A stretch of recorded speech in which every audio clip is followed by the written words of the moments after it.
one, Tyler.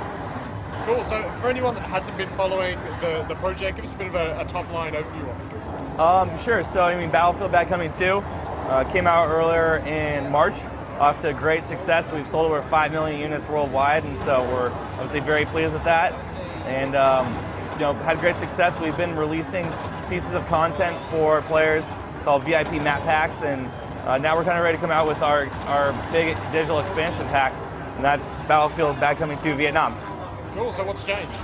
So you can see obviously in the environment here, we are no longer in a modern day setting. I'm using an old school weapon, an old AK-47, and I'm playing with some teammates here who don't look like they're in the modern day army. But it's still Battlefield Bad Company 2 at the roots. And so at the end of the day, you're still getting that same great online experience that you're used to in the past.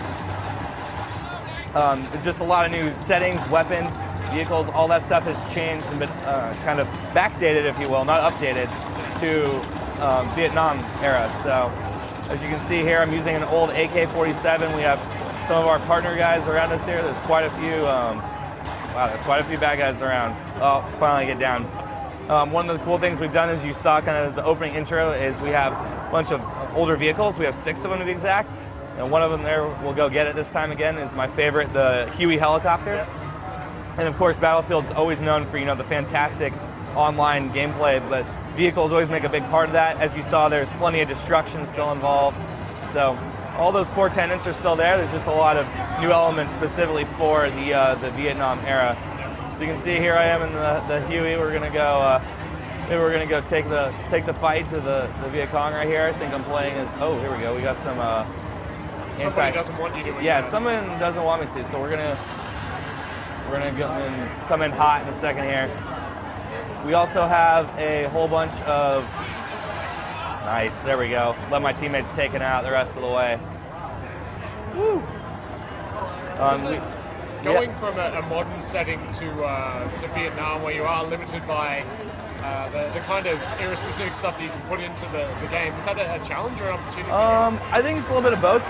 You look at it in the terms of the fact is we wanted to make an expansion pack out of this game, and we didn't want it to be just new content and for the sake of content. So it's a really cool experience when you get in there. You look at the numbers and stuff, and you're like, okay, there's new weapons, there's new maps, there's all that new stuff. But at the end of the day, I can still come in here and try and come in there and try and dump a vehicle right on him. Kill this guy down for us. There we go. So at the end of the day, it's a brand new experience, but still feels like Battlefield. And one of the cool things that we have in the game, you have small things like we talked about the weapons, you have new vehicles. There's 4 new maps, which give you a lot of new area to go in and play around in. But together, it feels like a brand new experience. So you have these great things like, the destruction of the vehicles, but you're getting in there using different weapons, and it really just feels differently. And you get stuff. One of the big things I've taken away is the dense foliage.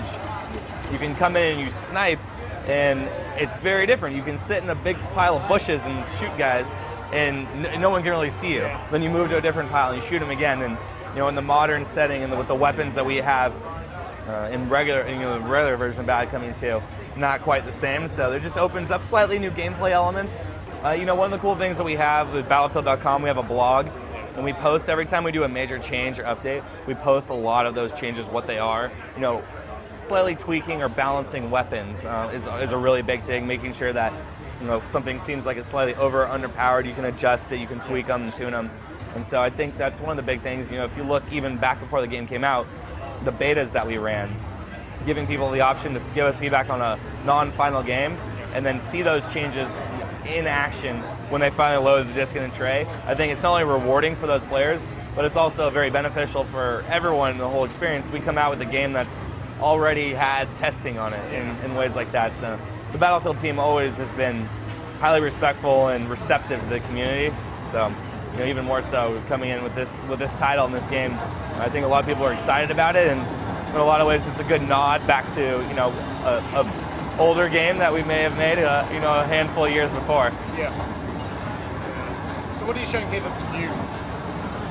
So I mean, everything like we talked about, the setting itself is new. We have the same modes that we've had in Bad Company 2, but this map itself is called Huey Valley. And so as you can see, is that we're talking about like the dense foliage and stuff like that. We have 4 total maps, and there's good variety within those maps themselves as well. So this is just one of the many to show. And you'll recognize it's kind of traditional conquest mode. Oh, so now I'm going to switch to the gunner and see if I can.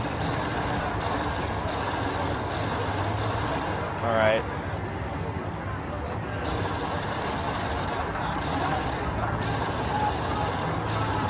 You can see like the vehicles are still like very centered in the game, trying to take out this Huey helicopter from afar, and now I just overheated my gun. Uh-oh. There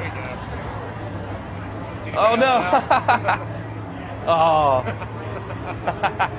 You can see like those are the great, what we call battlefield moments. Those great classic like archaic elements that you can't really script or you know, try and reenact that. It's going to be really hard, but they're amazing and they're fun. I mean, that's a great piece to have on screen and recorded. So in terms of tech, obviously wanting to support the game really heavily post-launch. Yep. What kind of process was put in place during development to allow for continual update of the title post-launch? I mean, I think the first thing you're going to look at is what we did with the VIP map packs, and we rewarded a lot of our loyal customers, the guys that keep coming back, the ones that we know are going to be interested in the game, and we let them know that like, hey, all right, we're going to be giving you guys revised maps, like different modes that you played. For example, like Nelson Bay was a really cool map that people liked, and we opened it up to a different mode that you can now try it in a different scenario. And obviously, the difference between Conquest or Squad Deathmatch or Rush, there's, we make different modes for a reason, and so give people good reason to come back and try new stuff. It's coming out on all 3 platforms that we support, so PlayStation 3, Xbox 360, and PC, and you'll be looking out for it later this winter.